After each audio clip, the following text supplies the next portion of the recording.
دستوري وخير الخلق أسوتنا بسنته انجلى نوري لهدي الحق أرشدنا. الله رب العالمين والصلاة والسلام على نبينا محمد خاتم الأنبياء وإمام المرسلين والتابعين له بإحسان إلى يوم الدين. اللهم اجعلنا من هؤلاء الموفقين یا رب العالمین. حضرات خواتین اور معزز سامعین،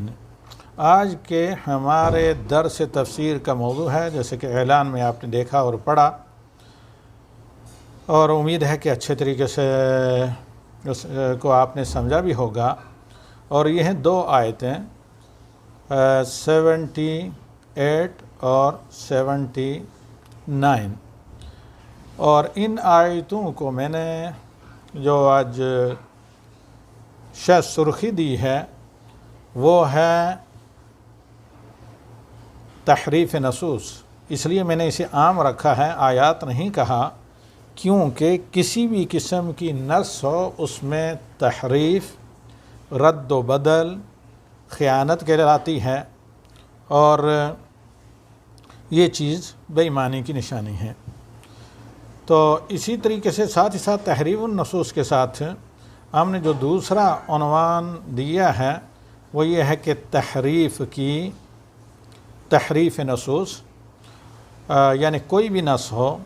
وہ قرآنی آیات ہوں یا احادیث ہوں یا کسی کا قول ہو، اس میں کسی بھی قسم کی ہیرا پھیری، رد و بدل، کمی زیادتی کرنا، یہ خیانت کہلاتی ہے، اور اسی کو تحریف کہا جاتا ہے. اس لیے ہم نے کہا کہ تحریف النصوص. اور اسی طریقے سے کس چیز کی دوسرے نمبر پر ہم نے آپ کو بتایا تھا کہ تحریف نصوص کے ساتھ ساتھ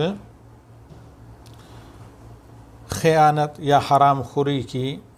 مذمت. اب حرام خوری جب آپ تفسیر سنیں گے تو یہ آپ پر واضح ہو جائے گی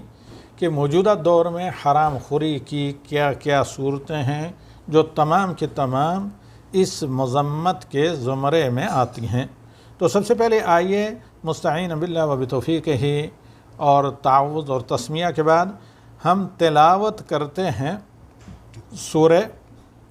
البقرہ کی آیت نمبر 78 اور آیت نمبر 79 کی. اور ان آیات کی تلاوت کے بعد انشاءاللہ العزیز پھر ان آیات کی ہم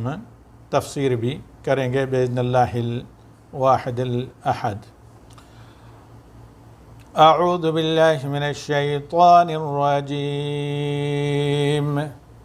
بسم اللہ الرحمن الرحیم. قال تعالی: وَمِنْهُمْ أُمِّيُّونَ لَا يَعْلَمُونَ الْكِتَابَ إِلَّا أَمَانِيَّ وَإِنْهُمْ إِلَّا يَظُنُّونَ فَوَيْلٌ لِلَّذِينَ يَكْتُبُونَ الْكِتَابَ بِأَيْدِيهِمْ ثُمَّ يَقُولُونَ هَذَا مِنْ عِنْدِ اللَّهِ لِيَشْتَرُوا بِهِ ثَمَنًا قَلِيلًا فَوَيْلٌ لَهُمْ مِمَّا كَتَبَتْ أَيْدِيهِمْ وَوَيْلٌ لَهُمْ مِمَّا يَكْسِبُونَ. تو یہ جو دو آیات ہیں انہی کی آج تفسیر ہے. تو سب سے پہلے ترجمہ. ان میں سے پہلی آیت جو 78 نمبر ہے، اس میں اللہ رب العالمین نے فرمایا، اور اس کا تعلق پہلی والی آیات کے ساتھ ہے جن میں ہم اس سے پہلے ہم آپ کے سامنے ذکر کر چکے ہیں کہ یہود نے یہ کہا تھا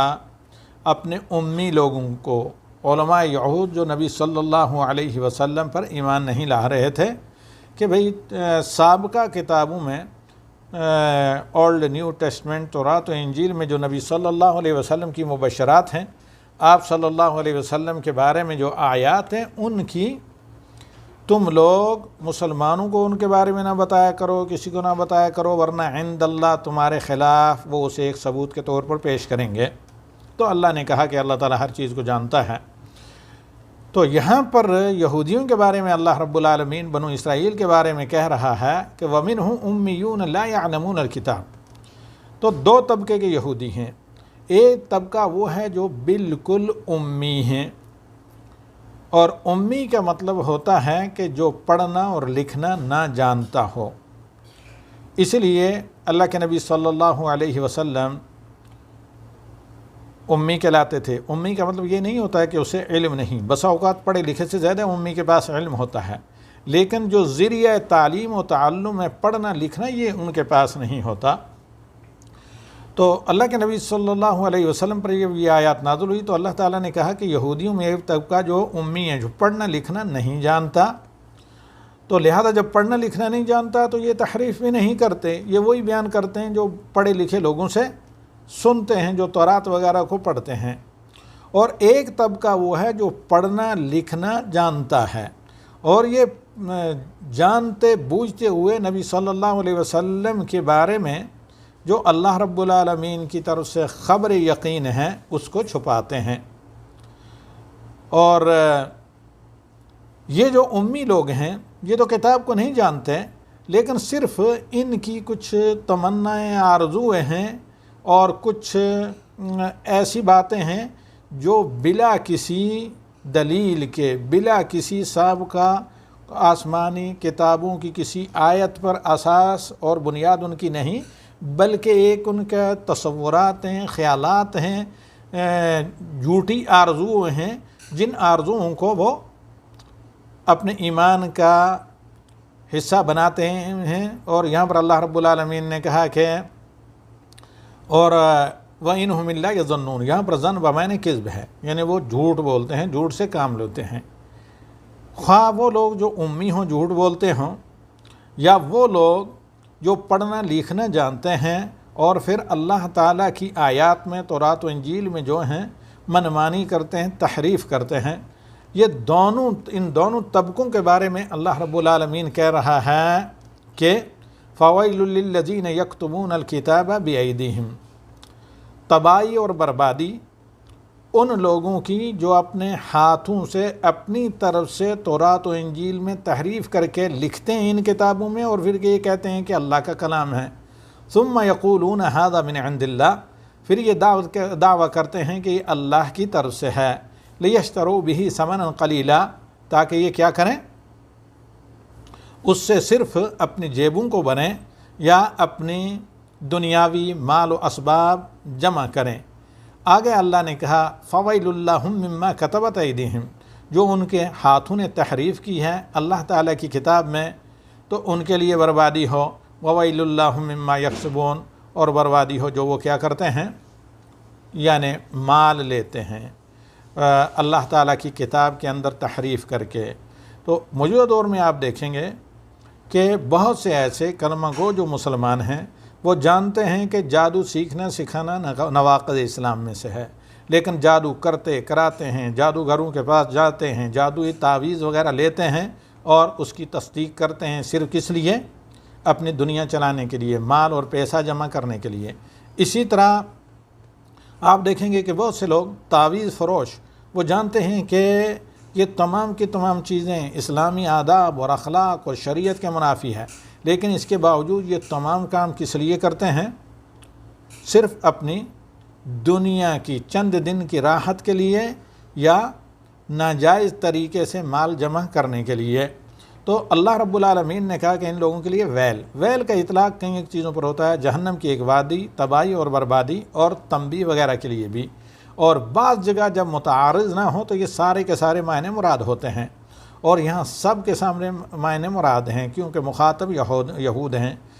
تو لہذا ان کے لیے جہنم کی ویل بھی ہے، ان کے لیے دنیا میں تباہی اور بربادی ہے، اور ان میں سے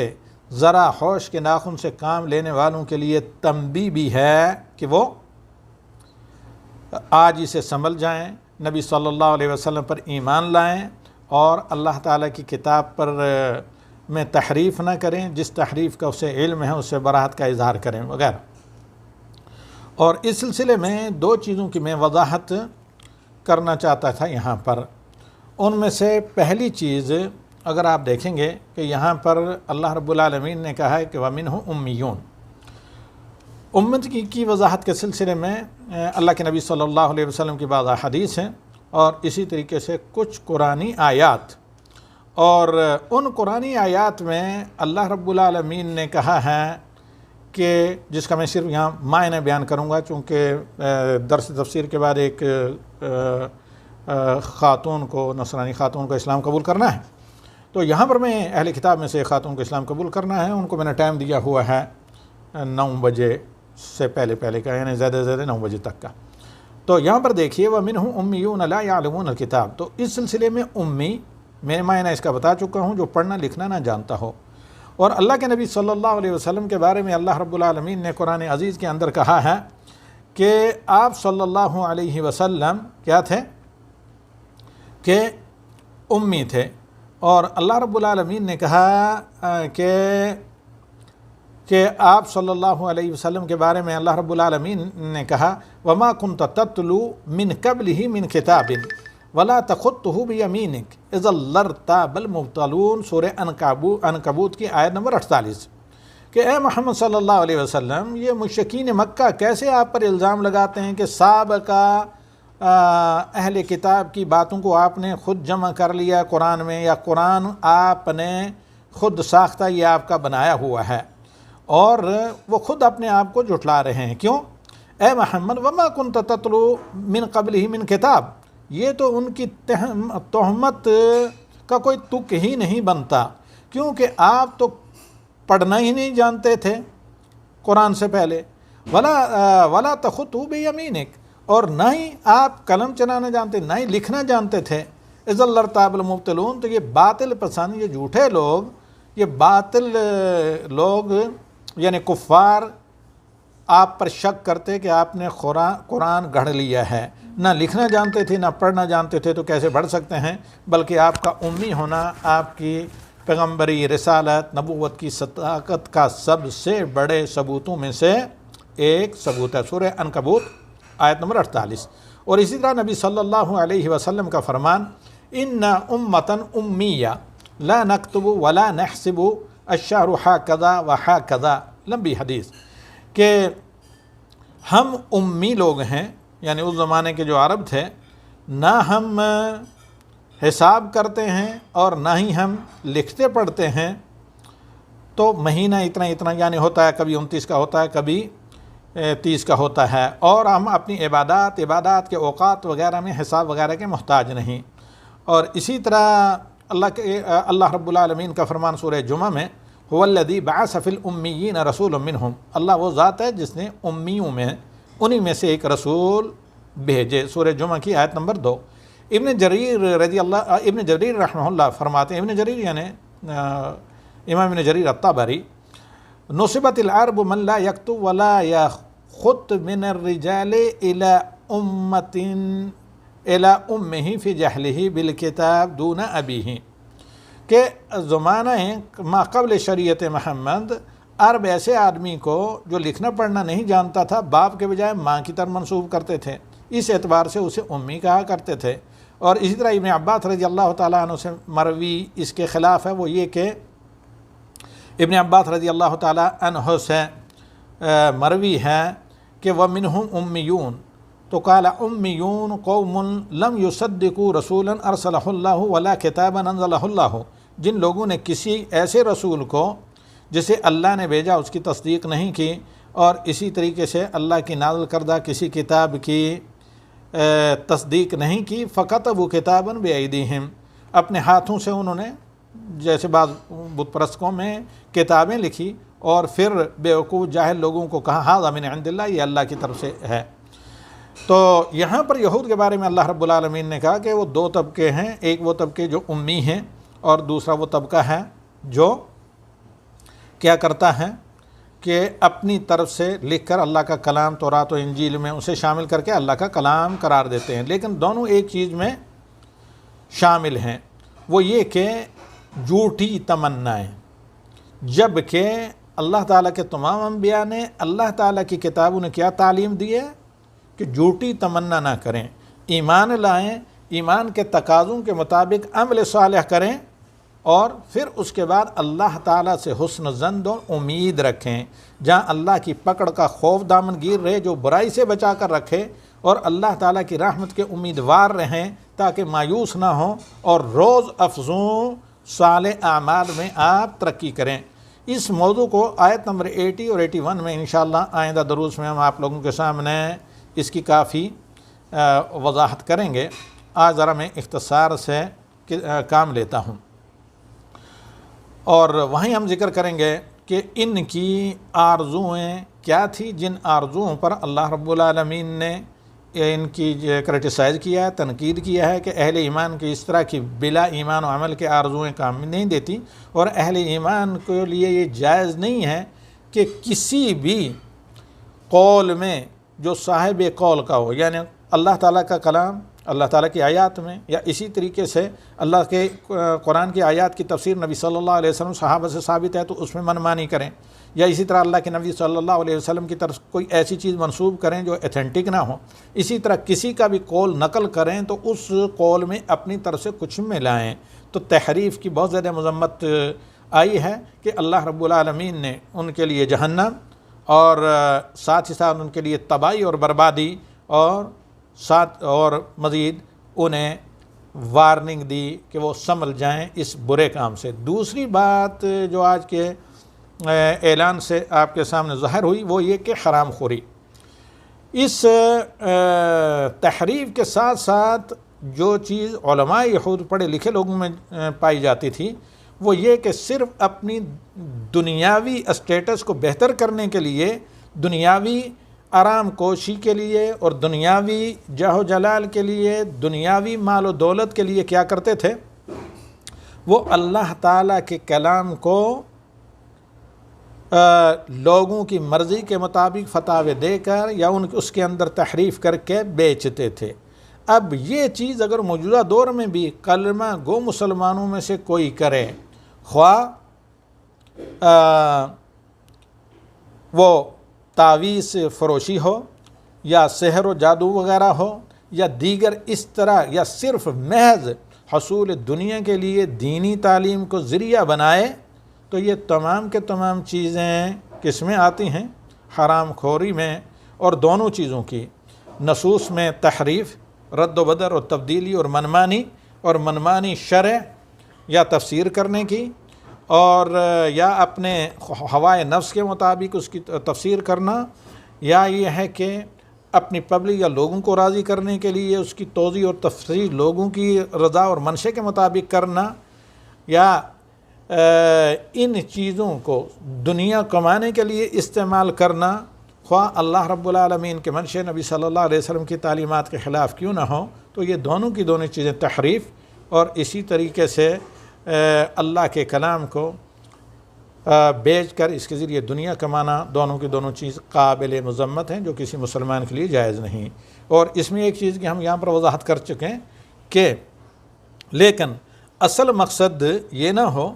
اصل مقصد حصول علم شرعی سے اللہ کی پہچان اور دین اسلام کی معرفت، نبی صلی اللہ علیہ وسلم کے شریعت کو پہچان کر اس پر عملاً کرنا، لیکن ضمناً اصل منشا یہ نہ ہو، اصل غرض و غایت یہ نہ ہو، بلکہ ضمناً اس کے ذریعے جو جائز طریقے سے اللہ تعالیٰ رزق انہیں عطا کرتا ہے تو وہ حلال ہے، جیسے کہ اللہ کے نبی صلی اللہ علیہ وسلم نے فرمایا ان افضل ما تاخذون علیہ الاجر هو القرآن کما قال صلی اللہ علیہ وسلم، کہ قرآن پر ضمناً یعنی اجرت لینا، یہ جیسے صحیح بخاری کی روایت ہے جس کا مفہوم یہ ہے کہ افضل ترین اجرت میں سے ہے، لیکن باطل طریقے سے یہ اجرت نہ حاصل کی جائے، بلکہ ان حق ما اخذتم به الاجر القرآن، یہ اس طرح بخاری کی روایت کہ اس بات کے زیادہ حقدار ہیں آپ کہ قرآن پر اجرت لیں، لیکن قرآن کی صحیح تعلیم اور اللہ تعالیٰ کے منشے کے مطابق، نبی صلی اللہ علیہ وسلم اور سلف کی تفسیر کے مطابق تفسیر کر کے، نہ کہ لوگوں کو راضی کر کے، یا یہ ہے کہ اپنے ہوائے نفس کی پیروی کر کے۔ تو اللہ تعالیٰ سے دعا ہے کہ اللہم ارنا الحق حقا وارزقنا اتباعہ وارنا الباطل باطلا وارزقنا اجتنابہ۔ اسی پر ہم اکتفا کرتے ہیں، آج کے اس درس تفسیر کو یہاں روکتے ہیں۔